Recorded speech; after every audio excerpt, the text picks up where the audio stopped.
ফটিৰপাৰ খণ্ড বন বিভাগৰ কাৰ্যালয়ৰ এলেকাধীন ৰৌমাৰীত পৰ্যটকৰ বাবে মুকলি কৰা হ'ল চাইকেল সাফাৰী। বিশ্বৰ পৰ্যটন মানচিত্ৰত আজিৰে পৰা খোদিত হ'ল জুৰিয়াৰ লাওখোৱা অভয়াৰণ্যৰ ৰৌমাৰী অঞ্চল। বিশ্ব বন্যপ্ৰাণী ফেডাৰেশ্যন বা WWFৰ অৰ্থ সাহায্যত লাভ কৰা চাইকেল আৰু দূৰবীক্ষণ যন্ত্ৰ ব্যৱহাৰ কৰি আজিৰে পৰা পৰ্যটকসকলে চাইকেল চালনা কৰি উপভোগ কৰিব পাৰিব লাওখোৱা অভয়াৰণ্যৰ প্ৰাকৃতিক সৌন্দৰ্যৰাজি। আজি বন বিভাগৰ খুটিৰপাৰ খণ্ড বন কাৰ্যালয়ত অনুষ্ঠিত এক সভাত চাইকেল সাফাৰী মুকলি কৰে নগাঁও বন সংমণ্ডল বিষয়া জয়ন্ত ডেকাই। লাওখোৱা অভয়াৰণ্যৰ ৰৌমাৰী বিলৰ পাৰেৰে মথাউৰিৰ ওপৰেৰে প্ৰায় 5 কিলোমিটাৰ অঞ্চল এই চাইকেল সাফাৰীৰ দ্বাৰা পৰিভ্ৰমণ কৰিব পাৰিব পৰ্যটকসকলে। কাজিৰঙা অভয়াৰণ্যত দেখিবলৈ পোৱা প্ৰায় সকলো বন্যপ্ৰাণী যেনে গড়, বাঘ, বনৰীয়া মহ, হৰিণা, বনৰীয়া গাহৰি আৰু পৰ্যাপ্ত পৰিমাণে পৰিভ্ৰমী পক্ষী এই অঞ্চলটোতো পৰ্যটকে দেখিবলৈ পাব বুলি সাংবাদিকক জনাই নগাঁও বন সংমণ্ডল বিষয়া জয়ন্ত ডেকাই। চাইকেল সাফাৰী মুকলি অনুষ্ঠানত উপস্থিত আছিল বিশ্ব বন্যপ্ৰাণী ফেডাৰেশ্যনৰ প্ৰণৱ বৰা, গৰাজানৰ বনাঞ্চলিক বিষয়া মুকুট ৰাভা, জুৰিয়া প্ৰেছ ক্লাবৰ সভাপতি দিলৱাৰ হুছেইন, ফটো সাংবাদিক মাইনুল ইছলামৰ লগতে নগাঁও বন বিভাগৰ বনকৰ্মী তথা EDCৰ সদস্যসকল। কওকচোন ছাৰ, আজি যিটো চাইকেলিং মুকলি কৰিলে এইটো সন্দৰ্ভত কওক।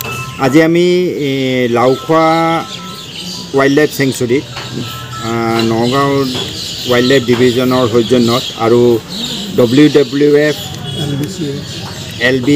LBCS NGO সকলৰ লগত মিলি আমি এটা চাইকেল ট্ৰেক আৰম্ভ কৰিছোঁ। এই চাইকেল ট্ৰেকটো এই চুটিৰ পাৰ হ'ল, এই আমি থকা জেগাটো চুটিৰ পাৰ বিট হয়।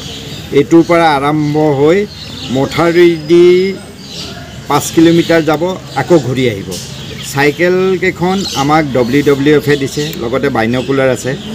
সেই বস্তুটো আমি ইয়াত যোনটো হ'ব সেইটো চাইক্লিং ট্ৰেক ৰাতিপুৱা 7টা বজাৰ পৰা 10টা বজালৈ হ'ব আৰু আবেলি 2টা বজাৰ পৰা 4টা বজালৈ এইটো আমি লাওখোৱাত আমি আৰম্ভ কৰিছোঁ। এইটো লাহে লাহে আমাৰ আৰু 3টা পইণ্ট আছে, সেই 3টা পইণ্টতো আমি এয়া কৰিম, আৰম্ভ কৰিম। চাইকেল তাৰ লগৰ সামগ্ৰীবিলাক WWFৰ দিছে। আমি আমাৰ ৱাইল্ড লাইফৰ নিয়ম অনুসৰি যেনেকৈ যাব লাগে আমাৰ এণ্ট্ৰি ফি ল'ব, তাৰ চাইকেলৰ গাইড থাকিব, টুৰিষ্ট গাইড অলৰেডি ট্ৰেইনিং হৈ গৈছে, তেওঁলোক থাকিব।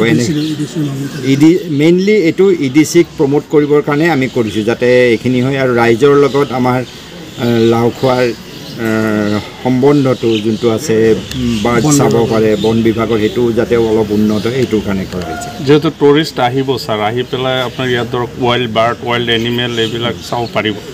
ইয়াতে টুৰিষ্ট আহিব পাৰিব। টুৰিষ্ট আহিলে আমাৰ ইয়াতে ডাঙৰ বিল আছে, ৰৌমাৰী বিল বুলি আছে, যোনখন যোৱাবাৰ বাৰ্ড এষ্টিমেটৰ সময়ত হায়েষ্ট নাম্বাৰ অফ বাৰ্ডছ ইয়াত পাইছে, যোনটো কাজিৰঙাতকৈও বেছি পাইছে। সেইটো এটা অলৰেডি ৰেকৰ্ডেড। আমাৰ যোনখন বাৰ্ড এষ্টিমেটৰ এয়া আছে সেইখনত এইটো ৰেকৰ্ড কৰা হৈছে। আৰু আমাৰ কিছুমান ষ্টাফ আছে যোনে চৰাইৰ বিষয়ে অলপ জানে, আৰু সেই চব আমাৰ তাৰ কাষে কাষে যোনটো মথাউৰি দি যাব কাষে কাষে কেম্প আছে, কেম্পত ৰখিলে তেওঁলোকে বাইনকুলাৰ দি চাব পাৰিব আৰু 2-এটা চৰাইৰ আমাৰ ষ্টাফেও কৈ দিব পাৰিব। সেইটো ব্যৱস্থা কৰা হৈছে। টুৰিষ্টসকলক আহ্বান কৰে নেকি? আমি টুৰিষ্টক বহুত আহ্বান কৰোঁ, আহক চাওক লাওখোৱা। এতিয়া আগতে গড় নাছিল, এতিয়া গড়ো আছে। যে ডিচেম্বৰৰ শেষেই হ'ল, ডিচেম্বৰত এতিয়া লাওখোৱা বুঢ়া চাপৰিত আমাৰ 6টা কৰি গড় আছে, যোনটো লাষ্ট এভিকশ্যনৰ পিছত গড়কেইটা ইয়াত সোমাইছে। গড় আছে আপোনাৰ কাজিৰঙা যি যি বস্তু আছে, যি যি জন্তু আছে, বিগ 5 সেইকেইটা ইয়াতো আছে। ৱাইল্ড বাফেলো আছে, টাইগাৰ আছে, সোৱাম ডিয়াৰ আছে, এলিফেণ্ট আছে, ইয়াত গোটেইখিনি আছে। এলিফেণ্ট আমি লাষ্ট চেঞ্চাছৰ সময়ত 20টা হাতী পাইছিলোঁ, 20টা হাতীৰ জাগ এটা আছিলে। ৰাইনো আমাৰ এতিয়া প্ৰেজেণ্ট আমাৰ ৰাইনৰ 6টা আছে। বাঘৰ পোৱালি লৈ আমি যোনটো কেমেৰা ট্ৰেপ কৰিছোঁ তাত 12ৰ পৰা 15 ওলাইছে। সোৱাম ডিয়াৰৰ এটা জাগ আছে, 2-3টা জাগ আছে, এইকেইটাও দেখা পোৱা যায়। সেইকাৰণে এইটো বিগ 5ৰ ভিতৰত আমিও এতিয়া সোমাই আহিছোঁ।